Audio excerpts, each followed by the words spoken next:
Inilabas na ng Philippine National Police ang listahan ng ipinagbabawal na mga paputok, lalo at papalapit na ang pagsalubong sa 2026. Mahigit 30 ipinagbabawal na fireworks ang mahigpit na pabantayan ng kapulisan. Kabilang rito ang Watusi, Lolo Thunder, Boga, gayon din ang Pop-Pop, Pla-Pla, Super Lolo, Mother Rockets at Piccolo.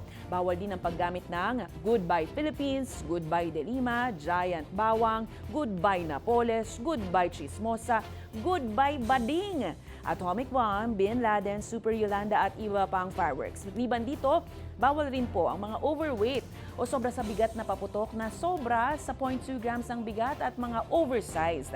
Babala ng PNP, maaaring makulong ng 6 na buwan hanggang 1 taon ang sinumang lalabag alinsunod sa Republic Act 7183. Paghihikayat pa ng PNP sa publiko, pumili ng mas ligtas sa paraan ng pagdiriwang para maiwasan ang disgrasya.